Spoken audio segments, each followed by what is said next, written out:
অবৈধ ভারতীয়দের ওপর খেপেছে ট্রাম্প। ক্ষমতা হাতে পেয়ে শুরু করলেন অ্যাকশন। দেশটিতে থাকা ভারতীয় অবৈধ অভিবাসীদের সামরিক বিমানে হাতকড়া ও শিকলে পা বেঁধে ফেরত পাঠায় যুক্তরাষ্ট্র। এ নিয়ে ভারতের রাজনৈতিক মহলে সমালোচনার ঝড় বইছে।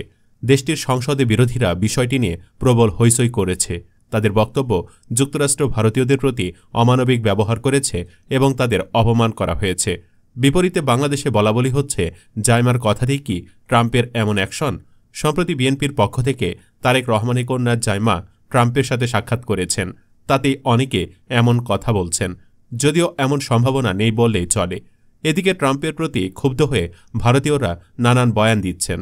সংসদে পররাষ্ট্রমন্ত্রী এস জয়শঙ্কর বলেন, যুক্তরাষ্ট্রে ইমিগ্রেশন ও কাস্টম এনফোর্সমেন্ট কর্তৃপক্ষ অভিবাসীদের ফেরত পাঠায়। সেখানে স্ট্যান্ডার্ড অপারেটিভ প্রসিডিওর আছে।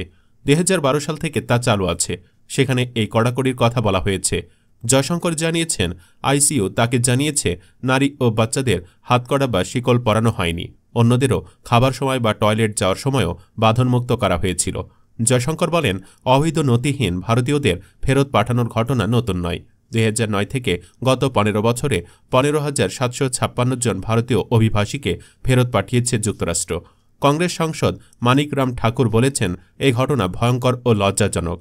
যুক্তরাষ্ট্র এমনভাবে ভারতীয়দের ডিপোর্ট করছে দেখে মনে হচ্ছে তারা অপরাধী। এটা অমানবিক ও মেনে নেওয়া যায় না। কংগ্রেস সাংসদ শশী থারুর বলেন, বেআইনিভাবে যুক্তরাষ্ট্রে ঢুকলে তাদের ডিপোর্ট করার অধিকার যুক্তরাষ্ট্রের আছে, কিন্তু যেভাবে তারা ডিপোর্ট করেছে তা মেনে নেওয়া যায় না। সামরিক বিমানে হাতকড়া, পায়ে শিকল বেঁধে ভারতীয় ফেরত পাঠানো ভারতীয়দের প্রতি অপমান। তৃণমূলের সংসদ সদস্য সাকেত গোখলে বলেছেন, আমরা বিশ্বের 5ম সবচেয়ে বড় অর্থনীতির দেশ। কলম্বিয়ার মতো ছোট দেশ পর্যন্ত অভিবাসী ভর্তি সামরিক বিমান তাদের দেশে নামতে দেয়নি। তারা মর্যাদার সঙ্গে অভিবাসীদের দেশে ফেরাচ্ছে। সেখানে ভারত সরকার কি করছে? সেখানে মূলত ভারত সরকার বাংলাদেশকে নিয়ে পড়ে আছে। তারা বাংলাদেশের নানান অভ্যন্তরীণ বিষয়ে নাক গলাচ্ছে। এমনকি মোদিও নাকি নিজের দেশের বিষয়ে কথা না বলে বাংলাদেশের বিষয়ে কথা বলবে। এ নিয়ে আপনাদের কি ভাবনা বন্ধুরা? মন্তব্যের ঘরে জানাতে পারেন যে কোনো কথা।